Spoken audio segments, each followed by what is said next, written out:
A wealthy business tycoon strutted through an exclusive international youth summit, his entourage following close behind. Cameras flashed. Journalists whispered. Yet his attention was locked on a quiet black girl standing beside her mother, who worked catering for the event. He smirked when he overheard her practicing another language under her breath, as if talent didn't belong in her skin.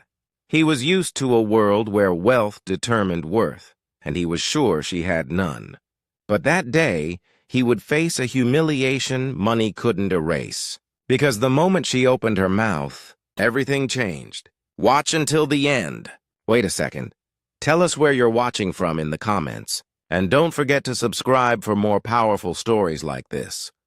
Her name was Amara, 16 years old, top of her class, and fascinated by languages since she could form sentences. While her peers spent weekends scrolling social media, she devoured foreign films, practiced accents, and filled notebooks with complex grammar rules. Her dream was to work in international relations, representing voices like hers that were often pushed aside. Her mother, Dana, worked long hours serving the wealthy people who never learned her name but always demanded her service. Still, she supported Amara's dreams, saving every spare dollar for books and tutoring. When Dana was assigned to cater at a global youth leadership summit, she asked if Amara could come along to help. It wasn't glamorous, but it offered something priceless: proximity to power, success, and possibly future opportunities. Amara walked into the venue hopeful, unaware that someone there would try to crush that hope, simply because of the color of her skin. The summit was grand, flags from dozens of nations, polished marble floors, and young leaders networking over sparkling beverages. Amara stayed mostly behind the scenes, observing conversations, trying to guess the languages being spoken. She noticed how easily confidence came to those born into privilege. Then came the billionaire, Victor Hale, a man with media influence, tech empires, and a reputation for arrogance that money only intensified. He addressed the audience with boasts of innovation and global unity, yet his actions told a different story. He snapped his fingers at catering staff, tossing careless insults their way, assuming invisibility came with an apron. When his eyes landed on Amara lingering near her mother, curiosity turned into disdain. He spoke loudly, mocking the idea that someone like her could contribute to a room like this.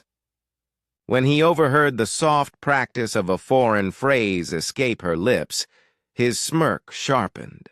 He gestured toward a Japanese diplomat across the room, an important figure needing interpretation due to a translator delay. Victor wanted a show. He wanted the crowd to witness a failure. He announced that if Amara could translate his message, he'd gladly replace her mother with a better job. The crowd laughed, not because it was funny, but because racism had given them permission. Amara froze. Her mother's face tightened, humiliation carving lines deeper than time ever had. Cameras slowly turned. Phones lifted. The room waited for a spectacle they assumed would end in embarrassment. Tension suffocated hope. But they didn't know Amara. Her heart pounded like a battle drum. She thought of every late-night study session, every moment she fought to prove her worth in a world determined to dismiss her. Stepping forward, she locked eyes with the diplomat, not with fear but with respect. She translated flawlessly. Every nuance, every honorific, every subtle tone that native speakers guarded with pride. Gasps filled the room. The diplomat's eyes widened in admiration. Murmurs spread. Who taught her? How was she this good? Victor's confidence was shattered. His attempt to belittle her had instead exposed his ignorance. All his wealth, yet he couldn't speak a word beyond his own borders. Cameras now focused on him, the man who tried to ridicule a child, only to kneel beneath her intellect. The balance of power flipped in seconds. The room erupted in applause, not for Victor's wealth, but for Amara's brilliance.